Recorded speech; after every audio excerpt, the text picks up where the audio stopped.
Imagine a TV viajando no tempo para mostrar o passado em todo momento. Imagine a vida, as pessoas e os sonhos de outros séculos. Antigos privilégios. 500 anos o Brasil Império na TV. Informação do passado para você aprender.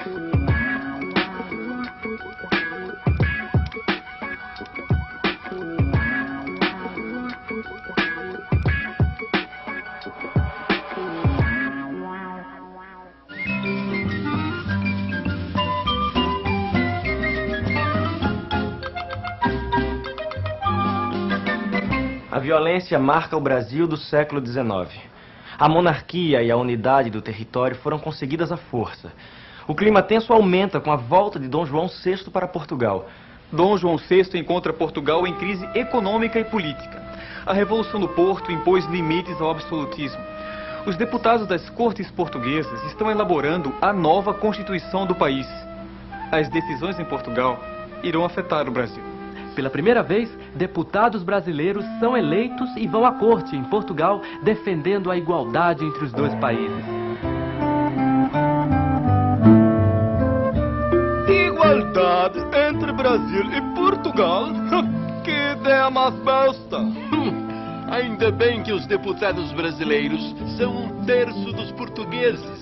Não vão conseguir aprovar nada. Já pensou? Brasileiros em altos cargos controlando o comércio. Eles querem... Agitação! Não vê esses jornais? Falam até de independência. Cruz, credo! Não deviam ter acabado com a censura. As cortes de Portugal ordenam a volta do nosso príncipe regente. Sei que Dom Pedro I não irá. A campanha do nosso jornal é um sucesso. Temos umas 8.000 assinaturas pedindo que o regente fique no Brasil. Esse abaixo assinado pede vossa presença no Brasil, Alteza. Várias províncias o apoiam. Temos de construir um grande império russo-brasileiro. Minha presença aqui interessa a todo o povo. Como é para o bem de todos e felicidade geral da nação, estou pronto. Ele fica! Ele fica! Ele fica! Ele fica! José Bonifácio defende a independência política do Brasil, mas como reino irmão de Portugal. A proposta consegue o apoio de uma parte da elite brasileira e agrada em cheio a Inglaterra. Como é essa história, Joaquim? Os ingleses têm uma antiga aliança com a dinastia dos Bragança. Ter membros da mesma família nos tronos de Portugal e do Brasil é muito bom para os britânicos. Mantém privilégios comerciais que dão lucros para a Inglaterra. Mas Lisboa queria continuar mandando no Brasil. As cortes enviavam ordens e ameaças. Destituíram os ministros. Anularam a convocação da Assembleia Constituinte. Ameaçam fazer uma guerra. Precisamos de defesa militar. Vamos reunir o conselho. O príncipe deve ser informado. Que foi? Vossa Alteza sente alguma dor? Notícias da corte, chalaça. Reúna meus homens. Está na hora do Brasil ficar independente de Portugal. E a independência foi proclamada. Rio de Janeiro, Minas Gerais e São Paulo aprovam o gesto de Dom Pedro. Em outras províncias, a situação é diferente. Quem explica é a correspondente Liana Muyemba.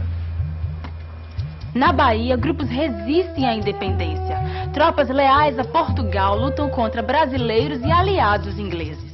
Nas províncias do Ceará, Piauí, Maranhão e Pará, também estão acontecendo conflitos. Centenas de pessoas já morreram. Temos que pedir mais dinheiro emprestado à Inglaterra, chalaça. Precisamos de recursos para as batalhas. É confusão por toda parte. Vamos aprovar leis que fortaleçam o vosso governo. Será impossível um governo forte com essa Constituição que está sendo feita. Esses deputados querem diminuir o poder de vossa majestade. Vou dissolver essa Assembleia Constituinte e fazer a minha própria Constituição sem o dedinho desses deputados. Eles que façam leis no exílio. A acaba de ser outorgada a primeira Constituição do Brasil, que adota o regime de monarquia constitucional, com muito mais poder para o imperador. A Constituição não agradou muitas províncias. Pernambuco, por exemplo, pegou em armas. O correspondente José Pereira entrevista um dos líderes do movimento, o jornalista Cipriano Barata. A Confederação do Equador foi um movimento separatista? Claro, e também republicano. Esse imperador é autoritário. Mesmo preso, o senhor escreve um jornal e tem sido um dos principais articuladores da Confederação, não é? Mas eu tive bons companheiros nesse movimento.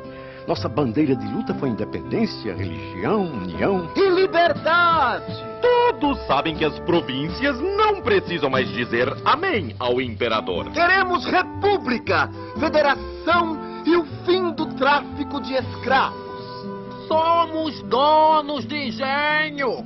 Sem novos escravos, quem vai dar duro em nossas terras? Há negros armados lutando pela Confederação. É um perigo. E se eles quiserem acabar com a escravidão? Até hoje, eu apoiei a Confederação do Equador. Mas agora é diferente. Não dou mais um tostão pra essa revolta. Nem eu. Nossas tropas chegarão a Pernambuco por terra e mar. Com a ajuda dos ingleses, será uma vitória fácil. As tropas do imperador massacraram o povo. Ninguém tem coragem de enforcar esse frei? Chame a tropa! Fogo! E o que o senhor pretende fazer agora? Resistir até o fim, com ideias e a força da palavra. O reconhecimento da independência foi trabalhoso dentro e fora do Brasil. E custou caro. 2 milhões de libras! É o preço da independência. Portugal exige essa fortuna como indenização. Mas não temos esse dinheiro! Era bom pedir um empréstimozinho à Inglaterra. No Brasil Imperial, a dívida externa aumentava a cada dia. Havia guerra por mais território, crise econômica e política. Mas um novo fato chama a atenção de Dom Pedro I. Joaquim Vaz. Em Portugal, a morte de Dom João VI gera uma disputa pelo trono. A briga entre os irmãos Dom Pedro I e Dom Miguel deixa os brasileiros insatisfeitos. Muito bem. Dom Pedro agora só pensa em colocar a filha no trono de Portugal. Não liga mais para o Brasil. Fala baixo, Bentinho. Mas tá no jornal. Viu no que deu? O Banco do Brasil faliu. Virgem Santíssima. Mataram o Líbero Badaró! Líbero Badaró escrevia críticas ao imperador neste jornal. O assassinato dele aumentou a oposição a Dom Pedro I. Mas a gota d'água foi um conflito entre portugueses e brasileiros. Para melhorar sua imagem, o imperador visita algumas províncias. A passagem por Minas Gerais é um fracasso. Dom Pedro I e a sua nova esposa, Dona Amélia, voltam ao Rio. Durante a festa de apoio ao imperador, os brasileiros afrontam o monarca. Na segunda noite de festa, portugueses atiram pela janela garrafas e cacos de vidro. Muita gente sai ferida. Vou embora para Portugal. O povo brasileiro não me quer mais aqui. Pode ir tranquilo, majestade. Obrigado, meu caro. Apesar de nossas antigas divergências, confio a você, meus filhos e meu império. Foi estabelecida a regência trina até que o príncipe pudesse governar. O brigadeiro Lima e Silva foi um dos 3 regentes. O padre Feijó tornou-se um poderoso ministro. Não adianta reclamar, Bonifácio. A Câmara aprovou o meu projeto de lei. Foi um golpe! Eu sou o tutor de Dom Pedro de Alcântara! Era! A partir de agora, você é nosso prisioneiro. Guardas! Com o fim da regência trina, Padre Feijó se tornou o regente do império. Conflitos e revoltas começaram em todo o país. No Pará, aconteceu a cabanagem. Gente pobre, como esse tapuio que morava em uma cabana, deu nome ao forte movimento popular. A cabanagem reuniu índios, negros e mestiços numa luta contra o poder central. As tropas do Império são violentas demais. Elas querem acabar com a gente. Nós chegamos a colocar você como presidente popular do Pará. Criamos um governo independente, um governo dos cabanos. A gente não quer mais receber ordem de português rico, não. É isso mesmo. Enfrentamos uma epidemia de varíola. Perdemos Belém. Estamos sem o apoio de outras províncias, mas continuaremos nossa luta. Enquanto a cabanagem acontecia no Pará, no Rio Grande do Sul havia a Guerra dos Farrapos. Acompanhe com José Pereira. Diferente da cabanagem, no Rio Grande do Sul a briga é entre os ricos, donos de terra e gado, contra o governo imperial. Acompanhe. O sal espanhol é muito caro. Os escravos custam uma fortuna. Isso aumenta o preço do nosso charque. O governo não ajuda. O charque uruguaio paga 4% de impostos. E o nosso paga 25%. E mais imposto sobre nossas terras. O Rio Grande do Sul é a sentinela da fronteira. Merece consideração e respeito. Serão 10 anos de guerra entre os gaúchos e o Império. Os revoltosos proclamam a República Rio-Grandense. Depois de muitas batalhas, Bento Gonçalves é preso. Ao lado da esposa brasileira Anita, o italiano Giuseppe Garibaldi também participa da rebelião farroupilha. O casal viaja com os farroupilhas através dos Pampas gaúchos. Os rebeldes vão a Santa Catarina e proclamam a República Juliana. Mesmo preso na Bahia, Bento Gonçalves foi aclamado presidente do Rio Grande do Sul. Um ano depois, ele escapa. Era o que faltava para a queda de Feijó. O Farrapo escapou por culpa do regente. Todas as revoltas são responsabilidade do Feijó. Ele acabou com a liberdade de imprensa. Ele quer libertar os negros. Está na hora de mandar esse Feijó passear. Eu renuncio. Feijó é substituído pelo senador Araújo Lima. O novo regente tem trabalho para conter as rebeliões. No Rio de Janeiro, a maioria achava que os conflitos na regência aconteciam porque o Brasil era um império sem imperador. Veja com a correspondente Liana Muyemba. Os liberais desejam Dom Pedro de Alcântara no trono, mesmo sem ter idade para assumir o governo. E o povo também.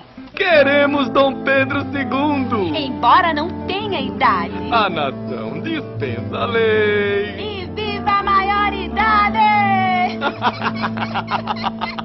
Uma comissão de senadores e deputados liberais está com Dom Pedro de Alcântara no Palácio da Boa Vista, no Rio de Janeiro.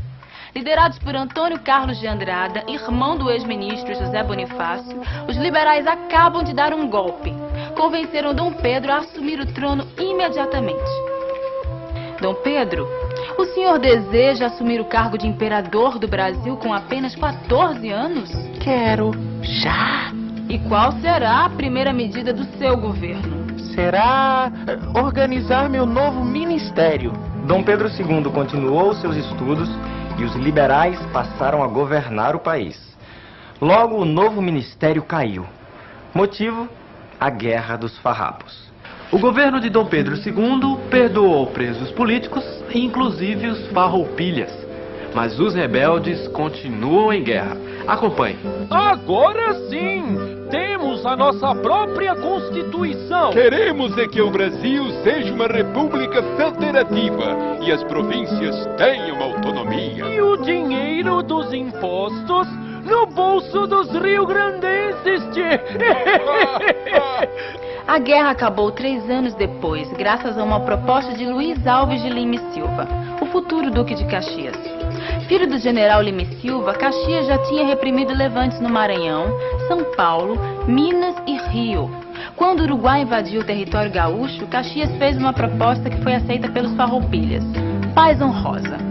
Tropas imperiais e rebeldes lutaram juntos e expulsaram o velho inimigo. Mas a paz do Sul não havia chegado ao Nordeste. Lá começava outra grande rebelião. Igualdade, liberdade e solidariedade foram as palavras de ordem da Revolução Praieira. Esta gráfica na Rua da Praia imprimiu críticas dos liberais ao domínio dos portugueses no comércio e nos altos cargos. Miséria, fome e desemprego aumentavam a revolta dos pernambucanos. Começa uma guerra entre liberais praieiros e conservadores ligados ao governo imperial. No Manifesto ao Mundo, os revoltosos defenderam o voto para todos, imprensa livre, reforma no poder judiciário e uma nova constituição que acabasse com o poder do imperador. A Revolução Praieira foi derrotada. Os revoltosos foram torturados, presos e exilados do país. A Revolução Praieira foi o último grande movimento de contestação e resistência ao Império. Depois dela viriam 40 anos de monarquia. Ufa, agora é equilibrar a confusão entre liberais e conservadores. Que a máquina possa andar.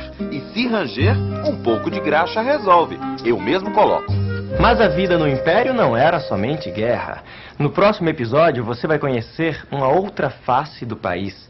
O Brasil dos viajantes.